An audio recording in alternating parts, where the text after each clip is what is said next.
Hey and welcome to Film Waffle, and today, even though the week is winding down, we've got a couple of very important news stories in the world of movies for you. First off, we find out what Jason Momoa looks like as Aquaman in the new Batman vs Superman movie.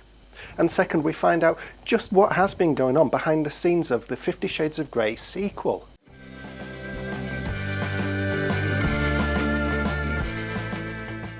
So today a new photograph has been released of Jason Momoa playing Aquaman, showing what he'll look like in the new Batman vs Superman movie. The photograph was released on director Zack Snyder's Twitter account, causing a veritable aquatic storm. And as a result, some people have complained.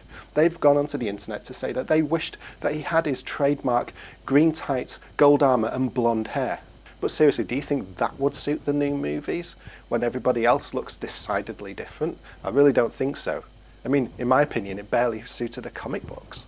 The interesting news is that the image was emblazoned with the words, "Unite the Seven," which has had people speculating. Do they mean the Seven Seas, or do they mean 7 members of the forthcoming Justice League?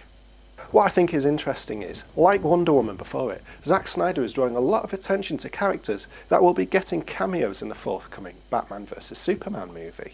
Which gets me wondering, are they really cameos? Now here's my thoughts on it. I think it looks absolutely fantastic, this look.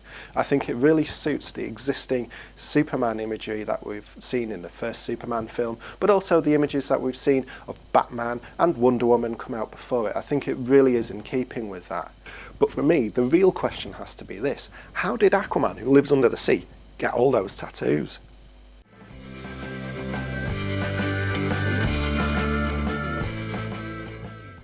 Okay, well, it seems that there's been some more arguments around the 50 Shades of Grey series, this time around its sequel, at least that's according to Variety magazine. Sources are telling them that the sequel has not been greenlit despite the outrageous success of the movie that's just come out, because there's been a kerfuffle behind the scenes. They're going to be doing some real reshuffling.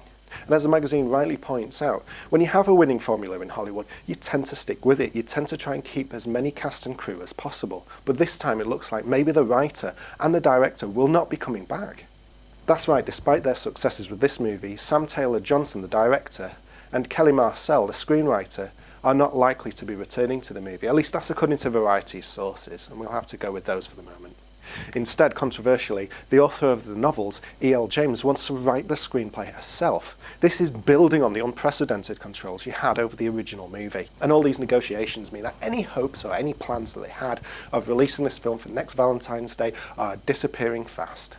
E.L. James is fast gaining a reputation at the moment for causing trouble behind the scenes. Apparently, according to Variety's sources, again we're relying on their sources, they're saying that E.L. James had a lot of say in the original movie and really kept pressing and perhaps at times slowing the creative process down and trying to deviate from the director's vision. And as the magazine rightly points out, this is going to cause real problems for the stars of the movie, who should be reaping the benefits of this success. They should be getting new roles at the moment, but they can't accept anything because they don't know when the next movie is going to shoot, and that will be what they're contractually obliged to go with. And I would say this, E.L. James is missing a massive trick here. She should actually, as soon as there was going to be any kind of problem with the film, step back. Why do I say that? Well, because I think that she could not possibly lose had she done that. The fact of the matter is, if the film was bad because the director had made it bad, then people would flock to read the book because the book was better anyway.